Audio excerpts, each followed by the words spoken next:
Edmont, Sir, you're like a dog or something. That's so weird. that's weird, man. I know. Wait, what? No, yeah, Edmont, he, Van Richten pulled Edmont away from tending to his daughter. You had an inquiry to make of him when he arrived.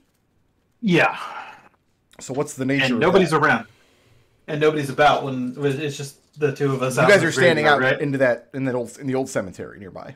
Yeah, yeah. Edmont will say that not long after we arrived here, and not long after I took the sketch of that painting that you see in the foyer of our house, I was bitten by a werewolf, and I have been managing that condition ever since.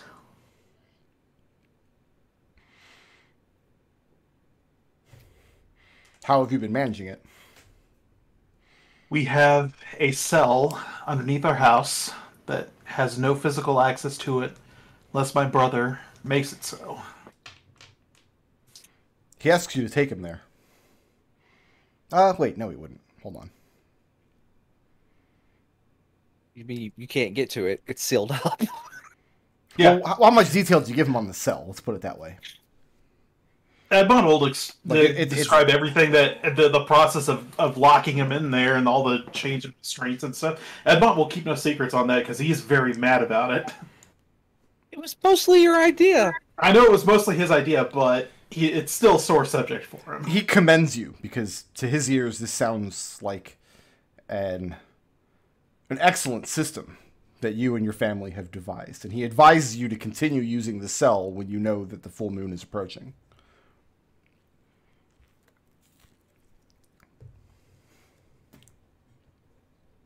I'm sorry, I have you down for Eff Me Up Fam? Yeah. Okay. No, Edmont is very angry when he hear. Edmont's visibly upset when he hears that. Okay.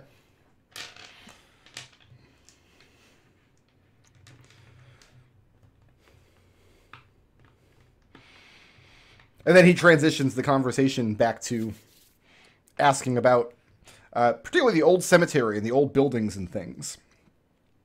And his questions are along the lines of, have you been able to somehow prove that you know who built these buildings and when? Or were they just here in a state of disrepair when you arrived?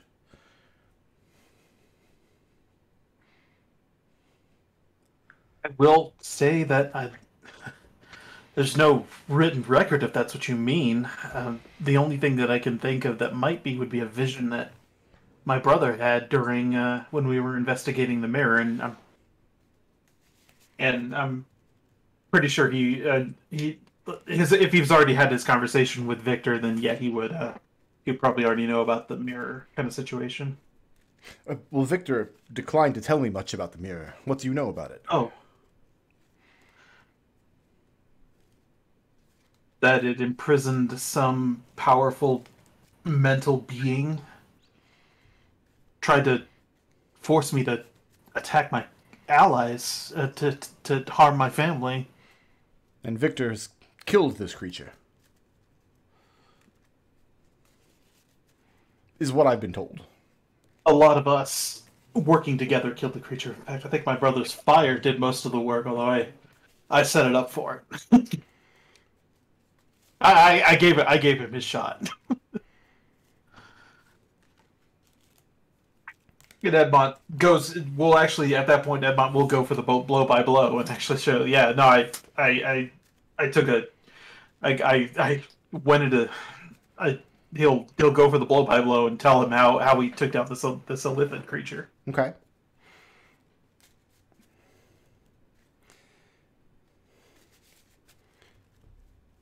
Is there any other particular information or advice that you're trying to get out of Van Richten while he's here? Well, if Van Richten's advocating that I just end up that if I just keep going, if I go back to getting locked up in the Giggle Dungeon, then no, I have nothing further. Okay.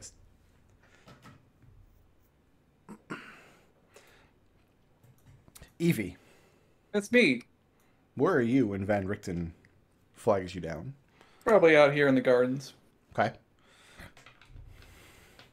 Van Richten wants to know why. I mean, he's spoken with members of your family, and obviously your villagers and people far afield, and so you are known to him. Your reputation precedes you, but he's curious, you being foreigners, having traveled here from beyond the mists, why the role of leadership has fallen to you. Why have you named yourself Duchess?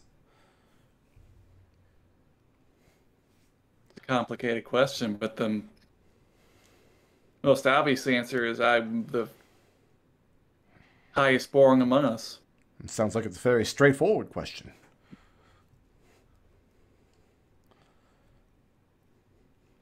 Well, There's a strict caste system in your homeworld beyond the mists. There are a distinction between the highborn and the lowborn. generally, yes. And the eldest inherits and so on. Indeed. So you're the eldest. Well, my elder brother was not interested in ruling. And Victor is older than you still, is he not? He is from a branch farther down in the hierarchy. A different bloodline that uses your name, or the same bloodline? We are all the same blood. Are you certain of that? I mean, yes, I think so. How can You you think be? we're not? My interest in the questions is that blood, especially in the terms of bringing magical power through the mists, retains that power, and bloodlines can be very strong, particularly in Darkon. If one of your cousins is not a true-born member of your house, this could have great implications on your doings here. If you have family secrets, that's fine, but I was commissioned to come here to help you with a problem. Mm-hmm. It behooves you to be honest with me. All right. There are no legal or royal repercussions to one of your cousins or siblings being illegitimate. It sounds to me like the only person who could care is you, and you don't. But if they are, it would be interesting to know now, rather than find out later. Do you mean of anyone that came through the mist with us? Because there are some of our members who did not survive to make it here.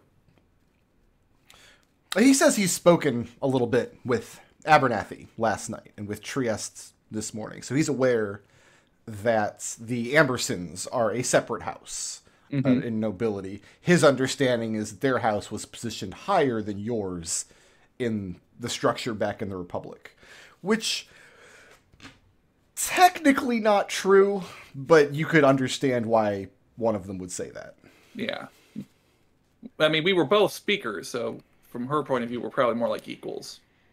From Evie's point of view, yeah, but from Yeah. their point of view, like, the province they're from is more important than the province you're from. Yeah, well, fair. The province, well, not anymore. Their province got buried under the ocean. Oh, snap. And Jeannie points that out every day. Oh, good morning, Trieste. By the way, all your shit's underwater. And your parents are dead. And so is ours. And your sister's catatonic. So, but to Evie's knowledge, all present members of House Veritas are in fact legitimate, as far as you know. I mean, yeah, the only person in the family who we don't know was Giannis. We do not know. There was a portion of his heritage in his line where the father was never revealed, so we don't know who that was. And where is this boy now? Unfortunately, he did not survive. He was killed out in the Great Salt Marshes. My condolences. He doffs his cap for a moment. And she pulls out on the chain that she wears around her neck with her spell focus. She has his signet ring. It's like, I carry this with me so that I never forget my failings. Would it be remiss if I asked what killed him? Was frog creatures. They spoke in some sort of infernal tongue that caused the air to distort, and the poor boy never had a chance. Where is his body? His remains? Creatures approached us demanding that we turn the body over to the creature who ruled the swamp. We refused, and my cousin Ekon committed his body to fire to ensure that his soul could not be taken.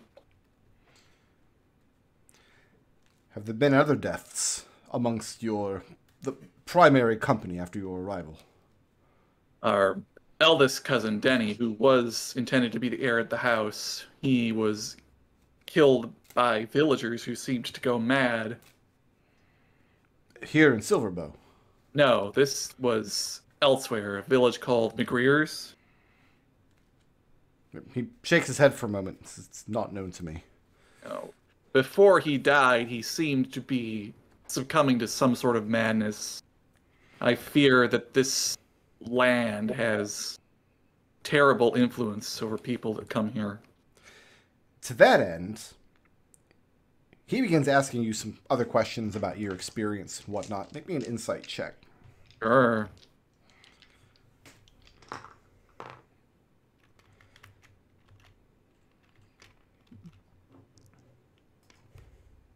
That's an 18. 18. Hearing the story about Zenny, your thoughts about how he seemed to be turning into something that had great influence on him before the moment he died. Mm-hmm. His follow-up questions to that end, some of your experience here, some of your interactions with other people and with your family members, he seems to be dancing around the implication that the same thing that was happening to Denny is now happening to you. I guess I'll ask him that directly. Do you believe that I have fallen under the influence of this, whatever it is? Do you? I don't think so, but I fear it is beginning to influence my family. By what metric would you be sure? Suppose, I don't know if I would be sure, but one thing I know is that I must be true to myself and my mission is to protect my family no matter what. But if you were changing, if you were being influenced from the outside and you had no metric by which to determine it was happening, then you couldn't be true to yourself. You could be true only to the influence. Is that not so? I suppose that is true.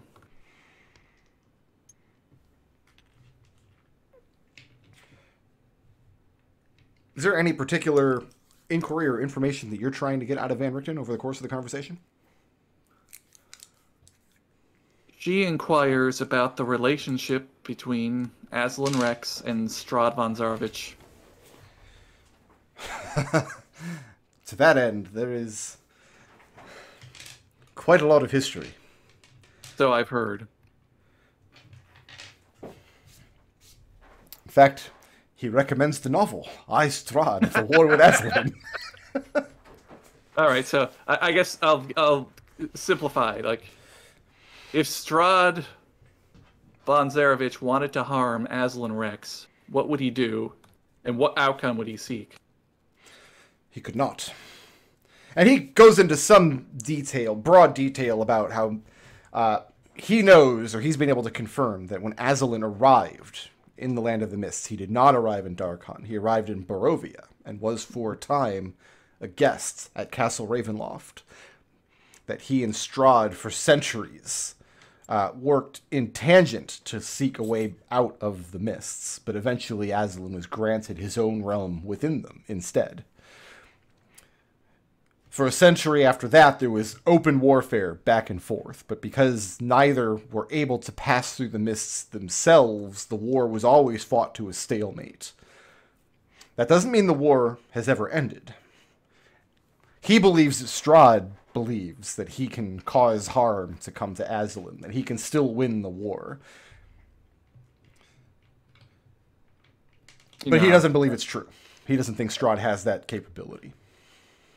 Evie's starting to be more concerned. I guess last question is... Nope, you only get the one. Okay.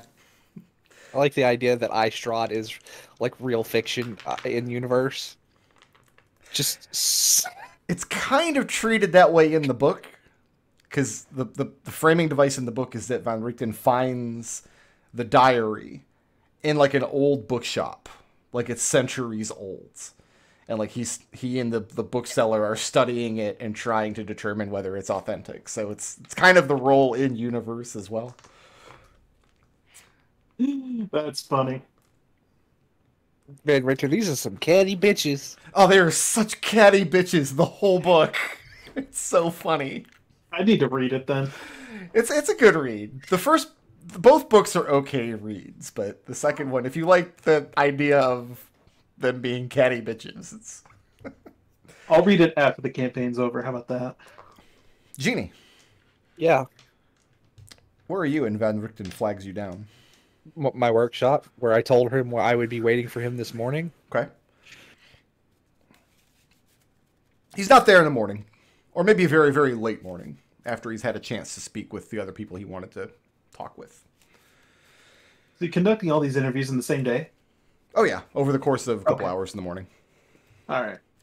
That's why you each only had a chance to ask him like one question. Because he's got a lot to do. He's a busy man, big schedule.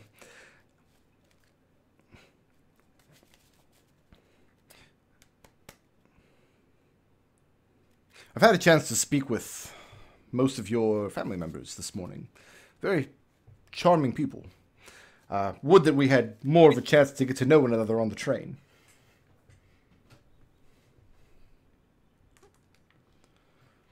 Thank you, we try. So what is the nature of my being here? What is the particulars of your malady? Jeannie reaches out. She reaches into her under her belt. She pulls her knife out and she stabs herself in the hand. Okay. And then she holds up and looks at the hole. And there's no blood. And do you have an explanation for this? Nope. We were out adventuring one day. I got attacked by a tree. And I didn't bleed. That was when I first became aware of it. We did some poking around when we got back to the village. Ekon assisted me, and she'll describe the veins essentially. Okay. And the burlap and the things like that. She goes, I have suspicions about what might be happening, but with like how strange this place is, I don't know. He would hear of your suspicions. He goes, well, they're more fears than suspicions. Like, and she kind of looks down, they're slightly irrational. How so? But she tells him that she's like, what if I'm not, she says, what if she's not Jeannie? Meaning what? I don't know. Like, what if, like, she's like somebody replaced her? How would she know? Well, do you feel like yourself? I do, but I don't know. It's just like she's actually kind of at a loss for words. She says like I know how gears and clockwork, mechanical devices, I could make weapons and do all this other things, but this is like this kind of work is more Ekon's sphere of influence than mine, and he was kind of at a dead end. So it is we called in an expert. Disturbing circumstance, to say the least. Not dissimilar to some cases I've come across in my travels. I don't know if that is a comfort to you or not. I mean, the main thing that Jeannie wants to know about her situation is she's like, is it a dangerous? Is she a danger to those around her? I mean, more so than usual. Like, let's leave that unspoken bit out. But like, I'm of the opinion that members of the Veritas household all pose some potential danger to the others. Is this not the case? mean, that's fair. That's just standard operating procedure. I mean, outside of our normal everyday interactions. I mean, like, somebody's not going to swoop in and take control of me and make me kill my sister, are they? I could not speak to that for certain. There are examinations we could perform. You say that your cousin Ekon has some skill with anatomy. Yes. And I'll basically explain what we did before. The entirely reckless and ill-advised, like, live dissection of Genie. Okay.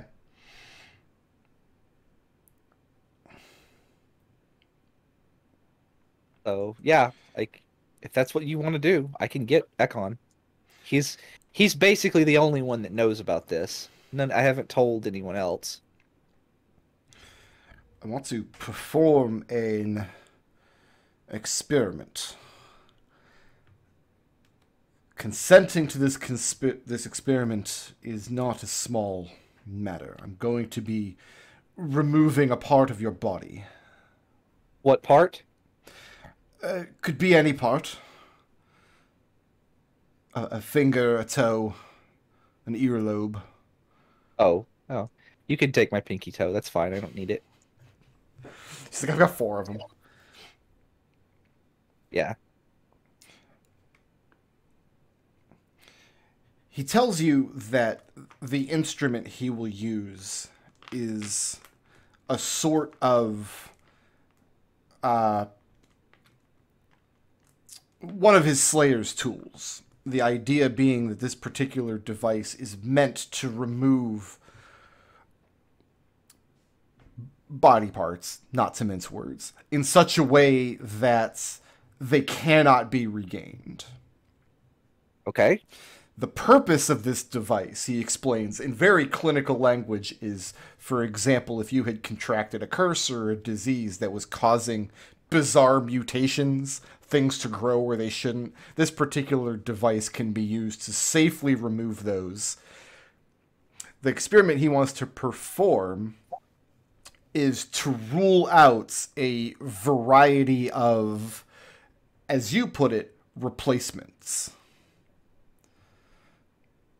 If he removes this toe and it grows back, that is cause for concern. If he removes the toe and it doesn't grow back, then it rules out quite a lot of the most dangerous and nefarious possibilities, but it also means that you now just have 9 toes. I mean, Jeannie's not using that toe for anything. It's fine. Like, she doesn't want to give up any of her fingers. She uses them for dexterity, for manual dexterity work. So Okay. That's out of it. But she doesn't use her toes. And if it comes to it, she can build a robot toe. You tell him you're going to build a robot toe? No, I'm not going to build a robot toe, Brick Road. That's silly. Why would you? Oh, that's suggest that? silly. Okay. Yeah, you don't have any blood. That's silly. Like, robot. I need some liquid meat injected directly into my veins, please. What does Ekon think of this situation when Van Richten reveals to him that he wants him on hand while he removes Jeannie's toe? Ekon goes sheet white.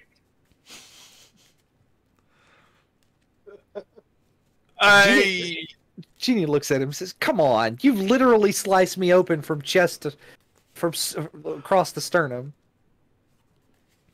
Yes, and it was one of the most horrifying experiences of my life. It was like probably the most horrifying experience of my life.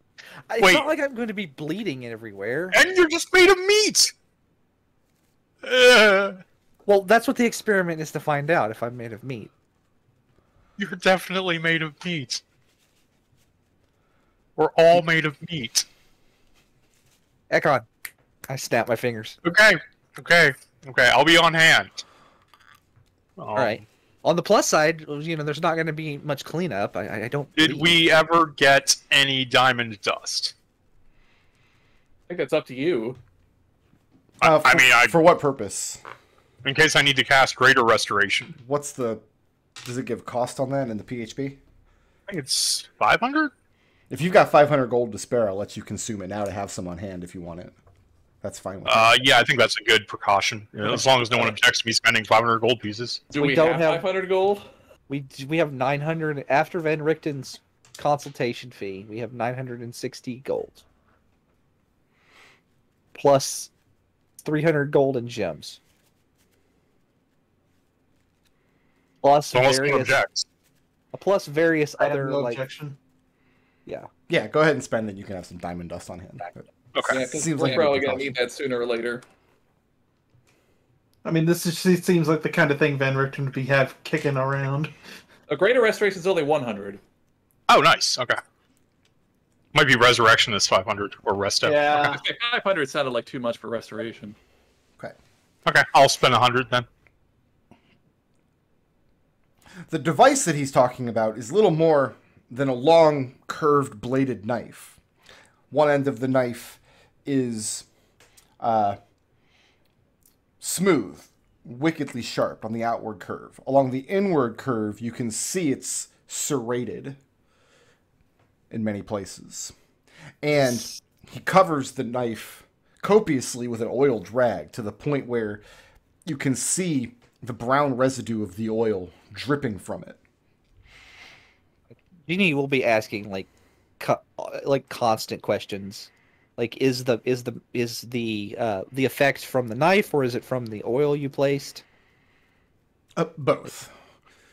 Interesting. Is this a effect that is alchemical in origin?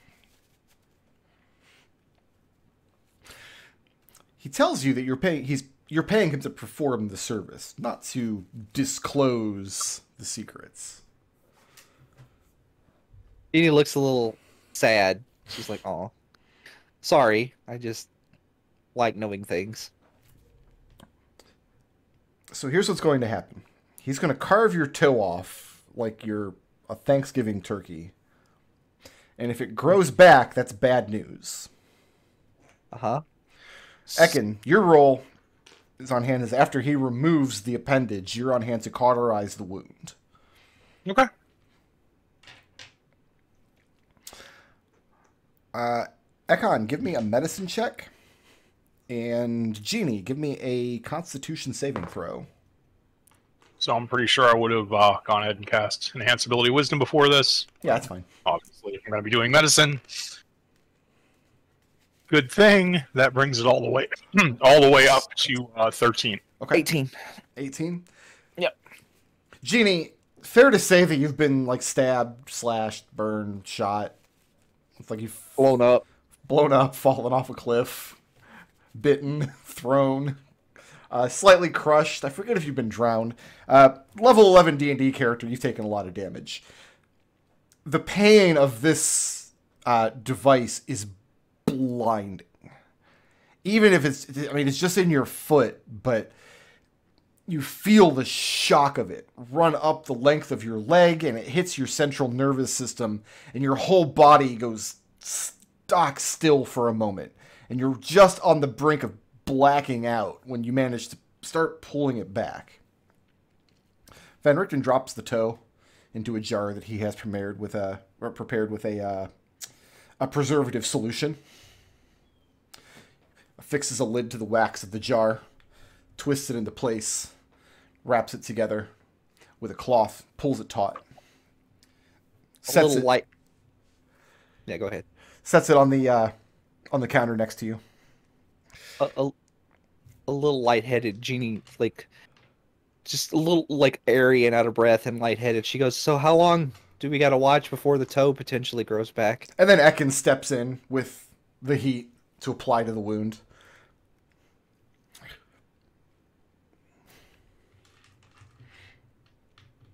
He tells you that depends on exactly the nature of the situation. Okay. He's going to keep the appendage on hand to run some tests on his end. And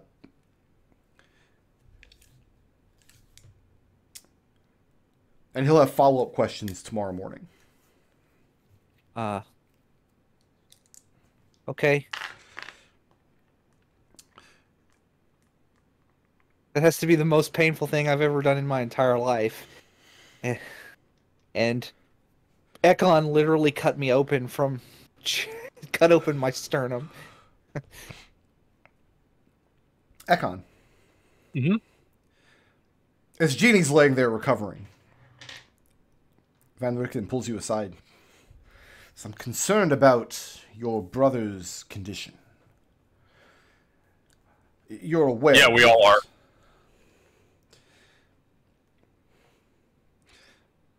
He says that he has a type of herb that might be able to suppress the transformations, but whether or not they work is contingent upon Edmont's cooperation. What does suppress mean in that context? Well, his body is in a state that if you were to treat him with these herbs, usually through making a tea is the most common way that they're administered. His body's in such a state that if his willpower is strong enough, it will cause the tincture to pass his system without effect. To get maximal benefit out of these particular herbs, he will either have to administer them without his knowledge or with his consent. He has to want them to work. So does suppress mean that he just wouldn't turn into a wolf, like if we do that before the full moon, or is it... Unfortunately, in this case, it's not an exact science. There's a lot of variables in play. It can depend on how powerful the lycanthrope was that turned him, how long Edmont has had the condition, and whether he's begun to, and he seems to search around for a word, give himself over to it.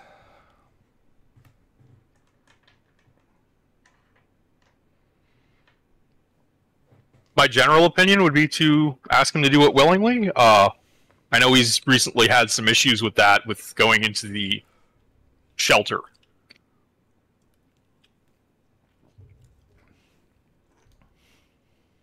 He stopped using the shit that how did he put it? The giggle dungeon. Genie laughs. This is the Geo enchanted jail for entrapment of lycanthropes. Thank you. That's incredible.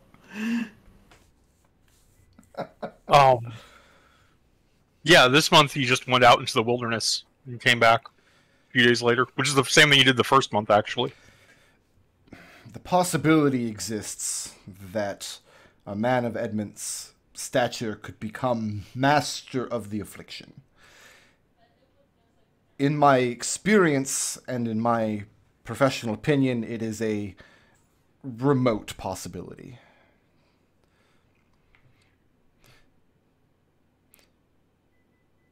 If you were going to administer the herbal tincture that I would be able to prepare for you, it would have to be done secretly. He could not know, or he would will it to have no effect. I leave the decision up to you. You know your brother and his situation better than I do, but the option is available.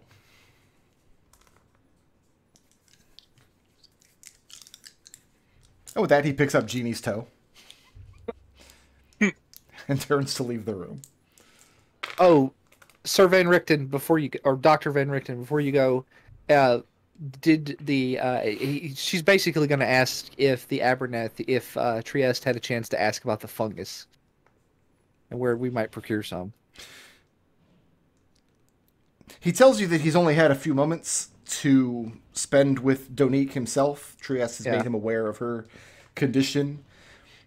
It is his opinion that this idea that there is a magic fungus that can be used to treat her condition is fanciful thinking. The affliction that her sister is under is most common in Barovia, but it's not unheard of in the other realms. It's a sad story, but whatever there was of Trieste's sister, his opinion is lost.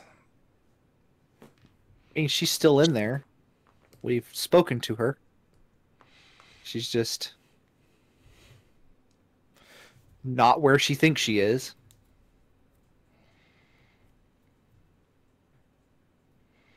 And he's happy to assist you in any particular course of action that you believe might be able to reverse her condition, but he's never seen something like that happen.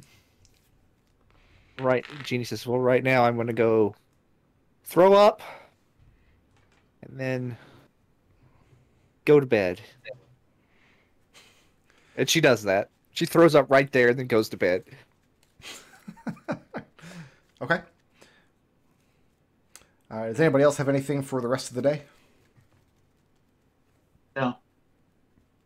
Evie is, like, after this is all over, just gonna, find Jeannie somewhere, probably unaware of what Jeannie has just gone through. Victor will just approach Van Richten and get his thoughts after meeting with Evie.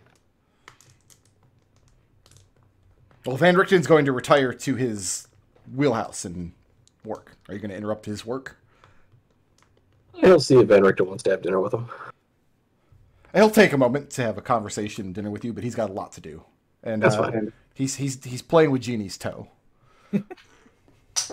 Good for him. What did Evie have?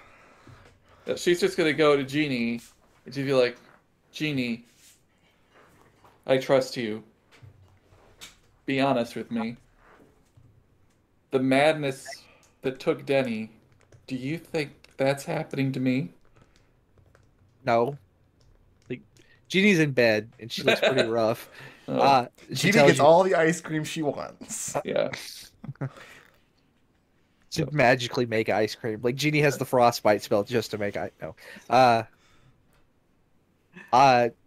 she tells you no, that she says almost every decision I've seen you make, she's mostly agreed with. The only two things that there's only two things that she has disagreed with, like, openly. One was, both of the temper tantrums. When it comes to, you threw the temper tantrum with Darkwood and you threw the temper tantrum with the Gia spell. Other than that, Jeannie thinks that legitimately thinks that almost every other thing you've done has been pretty reasonable, especially given the circumstances, which, as we've established, are the worst possible circumstances. Mm-hmm. Yeah. Dr. Van Richten seemed to be of the opinion that perhaps I was falling under the influence of some fell force. I mean, you seem to be the most... To Jeannie's eyes, she says, I watch everyone in the group very closely because my brain doesn't work like everybody else's. And I can tell you still seem to be on the northern end of good and in the right place. She basically tells you, from her point of view, you've approached every, despite constant evidence that you shouldn't, you have approached every negotiation willing to meet somebody in the middle. And then when they have given you ultimatums that say, like, well, I'm not going to meet you in the middle, like, we'll meet you halfway, they want the whole way. And you have given people copious and lots of chances to back that up and be like, listen, no, we can compromise, we can come to an agreement. And it's really only when your hand has been forced that we've resorted to violence. Lots of people have tried to kill us. Like, lots and lots and lots of people. Jeannie, I need you to promise me something. What? If I become a danger to this family, you have to stop me. She looks you dead in the eye and says, no, if you're a danger to the family, I'm a danger to the family. We'll be a danger to the family together. No, Jeannie, that can't be how this... That's very sweet, but that can't be the way this works. That's an incredible line. I'm sorry. Evie just hugs Jeannie when she says that, like, I love you, Jeannie. This is fucked up. No, Jeannie, so what happened to you? What? It's like, oh, I gotta talk to Evie's like, what? Do you need me to bring anything? She says, what's going on with you? What did he say to you? He's running some tests. Oh, that's it. They were a bit painful to. Oh, is that so why you're I'm in bed? Yeah. Do you need anything? All the ice cream I can eat. Oh, do we have any ice cream? No, there's no ice cream here. There's no ice cream in Ravenloft. You don't even have cows. He definitely has a note that says Jeannie can eat all the ice cream she wants. Signed by Ekon. Oh, okay. We just goat's milk ice cream. I guess Ice cream is a nice thing, and we don't have nice things in Ravenloft. Yeah. Yeah, I don't think we have any ice cream, Jeannie. That was a joke. Like, no, Jeannie's fine. Okay, you sure? Let me know if you need anything. I'm just gonna take a nap and then I'm gonna go back to work. Okay. I've still got to finish your dagger. Oh. You know, remember the one that I have to build now as a replacement because you gave the other one away? Yeah, I do remember that. Remember that? So Yeah. I take it back. There are 3 times I disagreed with you. Yeah, okay. My hand was a little tied in that particular instance. I really did not want to offend the Vistana. I felt like that would be... Like we've reached the point of like playful banter. Like where Yeah, Jeannie's making fun of her sister now. Evie kisses Jeannie on the forehead and says, "I don't know what I would do if I didn't have you. I love you." And gives her a binky. Mm-hmm. Heartwarming scene. I Jeannie's can't wait binky. to turn the two of you against everybody else. I don't know if that's gonna happen. I think. I don't think you could turn the two of these two against each other. No, he said No, the two of you against everyone else. Oh, no. If I'm just telling you, like if that happens, Jeannie's rolling initiative, and not, like if Evie goes, Jeannie goes with him. Let me check my own notarized contract here. Ride or die. Mm-hmm. Over the course of the next couple of days, the good news is your toe does not begin growing back. That's good. It's not regenerating. I mean, and you feel like the pain subsides a lot more quickly than you probably would have expected. You've heard reports, especially amongst guild halls where you worked. You received training as an engineer, but in the university where you studied, at an adjacent guild hall were colleges of science and medicine. And actually, Ekon is trained in medicine, so he would actually know just outright that oftentimes when you remove a limb, you will continue to feel the pain in that limb, even though it's not present. It's a purely psychological function. And that's not happening to you at all. This toe is just gone. Van Richten calls all of you back together. For the first time, he asks to meet with you all inside of the manor house. Mm-hmm. Certainly. We have that meeting room. Okay. There's a 7th chair for him. He asks... well, he has 3 points of concern that he believes he might be able to assist with. The first is Jeannie. Mm. He tells you that Jeannie's fear is that she's been replaced with something, that she's not the real Jeannie. Crap. Jeannie, like, panics at that because she hasn't told anybody that. Well, you didn't tell him not to tell. She did. She forgot. Like in the whole, she was going. To, yeah, I know. She intended to tell him that, but she forgot because she threw up and went to her room instead. And this is a potential possibility, a remote one, but you get Van Richten, you get the sense that he's a man who deals in possibilities. He's open to every explanation. He has contacts in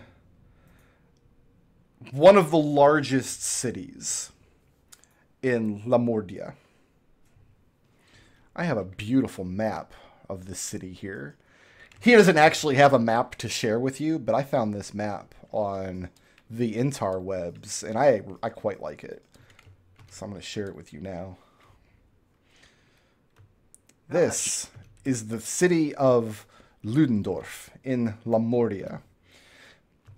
It sits upon the Sea of Secrets, and the center of the city is the Ludendorff University. Ooh. The university he describes with reverence, but also great trepidation. He describes it as possibly the most useful and most dangerous place in Lamortia. It has no equal in Darkon or Barovia. He has contacts there in a tributary of science called theoretical anatomy.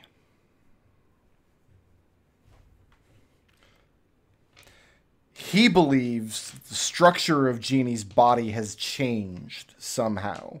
These changes can happen in a lot of ways, but typically it's some sort of fell magic, of which there is no shortage, especially in Darkon. We noticed. He has contacts that he trusts in the university that he might be able to tap. This is what your gold is going to buy you here.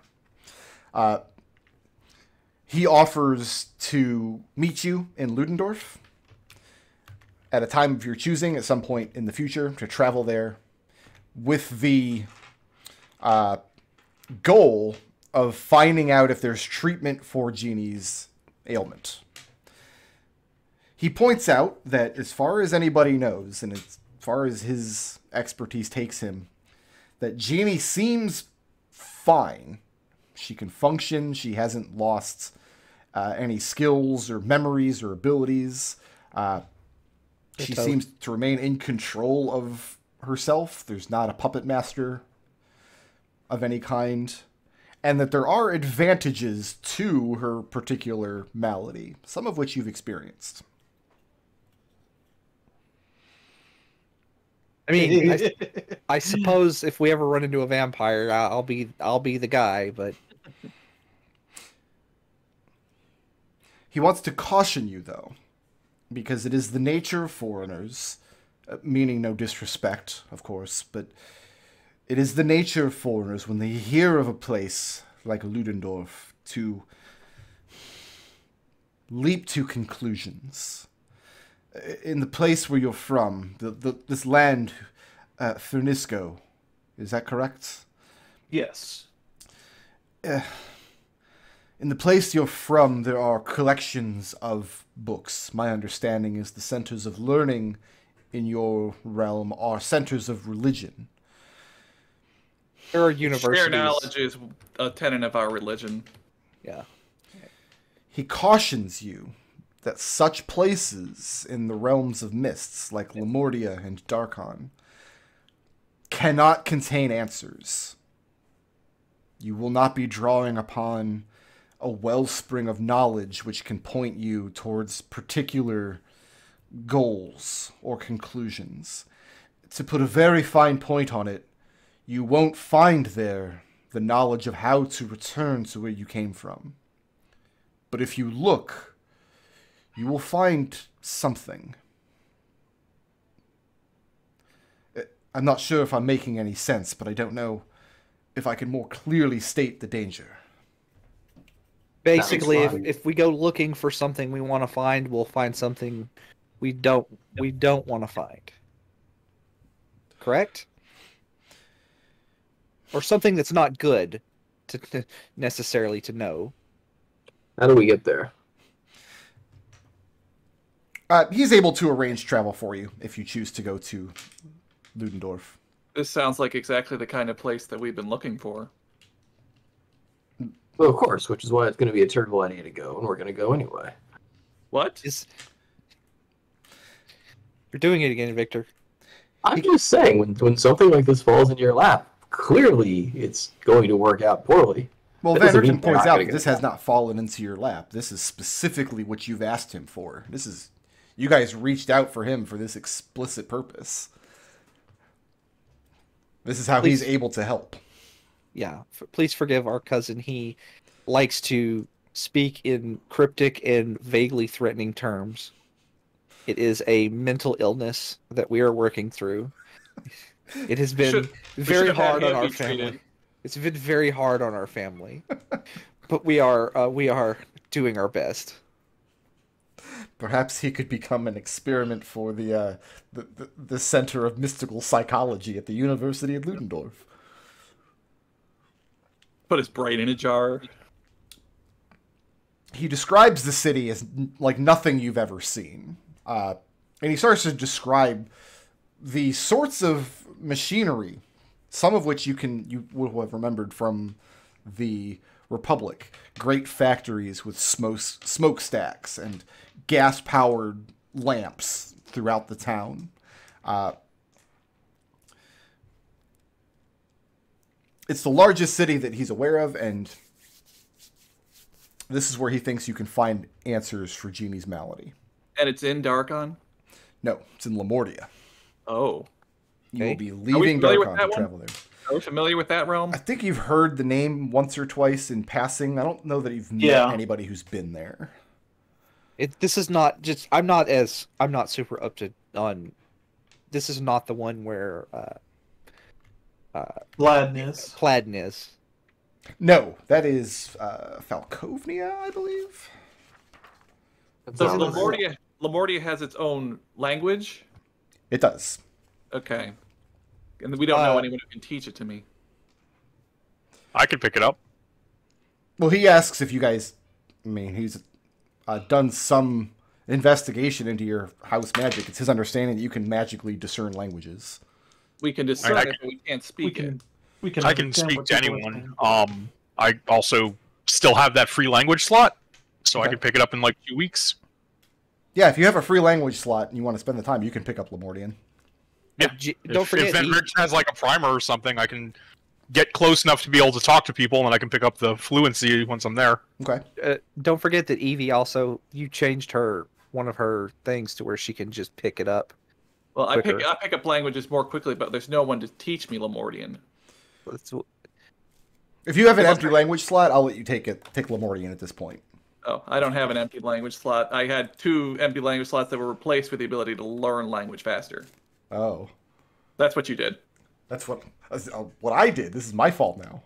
Oh, it's literally what you did. You said erase those 2 language slots and write this down instead. Okay. Yeah, Ekon picks it up then from primers or whatever Von Richten provides. If we have a language primer, would you allow me to learn it from that?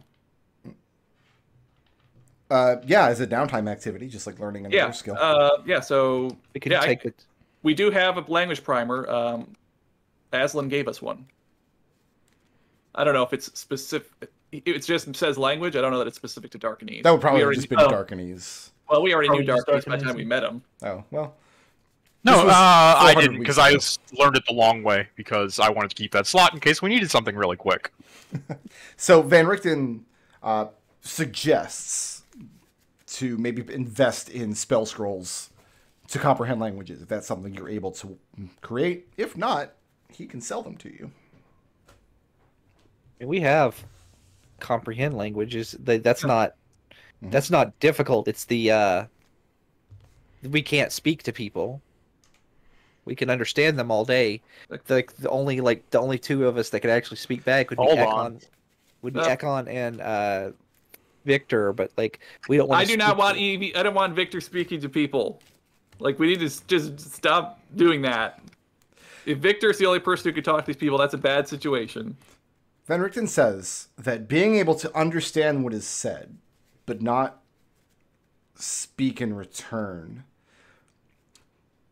this could be a strength in a place like Ludendorff. This is a place where you have to be very careful to know what you're hearing, to understand the tenets of what's being proposed to you, and very stingy with what you agree to do. Lips might be looser if someone assumes that we don't understand what they're saying. In fact, he cautions you and says that if you do travel to Ludendorff, he will meet you there, and he cautions you against entering the city until you've rendezvoused. Right. Very well. Let's. Then I guess we have some. Like, we can do some preparations, and then go. So basically, I'm asking for downtime before we do anything. Yeah, Yeah, how much we're downtime gonna- do you want? I need at least. I would like at least. Hold on, I have a note here. So I need 5 days to finish the dagger that I've had half finished for a while. Okay. How does and I don't even. was 2 weeks enough for everybody to do what they wanted? 2 weeks of downtime before you set out. 3 weeks is enough time for me to learn the language. Okay, 3 weeks you'll be into summer. I think 2 weeks. I don't think we need to know. He's advising we don't learn the language. Yeah, fair enough. Well, what he's saying is if you understand what they're saying, but you don't have the capability to speak back, that could be a strength. Yeah. So I am. Oh, I have it in a different thing. So I need. Ideally, I would like 30 days of downtime, but I'm not going to get that. So. Well, you can if everybody else wants to give you 30 days, but you'll be well into summer at that point. Yeah, no, I think Jeannie wants to go as quickly as possible. Okay. So like 2 weeks. So I currently have the trait that I basically build. I make magic items 50% faster if they're uncommon or common. So that's be 2.5 days to finish the knife. Plus.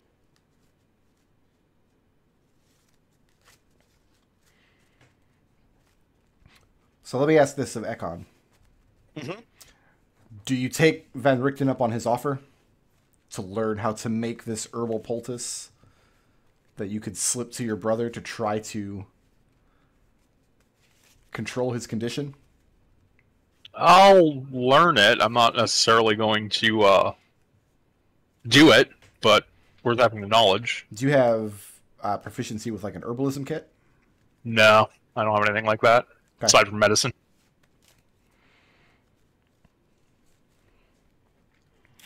You learn the technical details on how to put it together. It is a concoction of ginseng, honey, and wolf's mane. But you would need somebody with proficiency in an herbalism kit to actually mix it together. What about a poisoner kit? That's if you want to poison him. It's kind of poisoning, isn't it? Wolfsbane's a poison. Are none of you proficient with like an herbalism kit? That's a tool proficiency in here, right? I'm not crazy, right? Yeah, it is. Okay. It's just not one Yeah, of us have. So you'd have to Like hire my- somebody sure, to mix yeah. this. So there's a lot of danger if you're going to do this without Edmont finding out. Yeah, it's I have my side guy is Yeah, my has my retainer has nature and medicine because he specifically was supposed to be growing magical herbs for us. Yeah, he could procure the herbs then, but you need somebody with tool proficiency and an herbalism kit in Yeah, order to. my properly guy prepare has. this. Okay, Mine has blacksmithing and herbalism. so you have people in your family that can do it. Then you don't have to go too far afield. So if you wanted to do this secretly behind Edmont's back, it could be done. Quarter of the time, half as much gold. Gotcha. So a quarter of the So Van Richten's advice is that Edmont continue to use the Giggle Dungeon. And Edmont did not tell him that he had stopped. Right. Anything else with Van Richten before he departs? He's going to... You guys tell him you're going to take 2 weeks to get some things in your house in order, and then you're going to set out? Does he tell us how to get there? The fastest way to get there, and the way that he will be traveling there, is to sail across the Sea of Secrets. And the best way to do that would be to hire a Vistani navigator. You could embark. There's a pleasant little village on the shores of Lake Rudolph. You can embark from there into the mists. Pleasant. There a Vistani there? He can arrange for that to happen. You guys are paying a considerable amount of money. Yeah. It might be worth going a bit outside of the range of the village instead of within the launching the village itself. Would be worth going from one of the adjacent shores. You tell Van Richten that? Yeah. Is there a particular reason why? The ruler of that village and our family have an agreement that we don't mess in his practices and he doesn't mess in ours. He might take offense to us deciding to meet a navigator there or board a ship. If I may offer another piece of advice, do what you can to smooth that relationship over. This is not a man that you want as an enemy. He has agreed to not be our enemy, and we are not his, but we leave each other well enough alone. Why don't we approach him politely this time?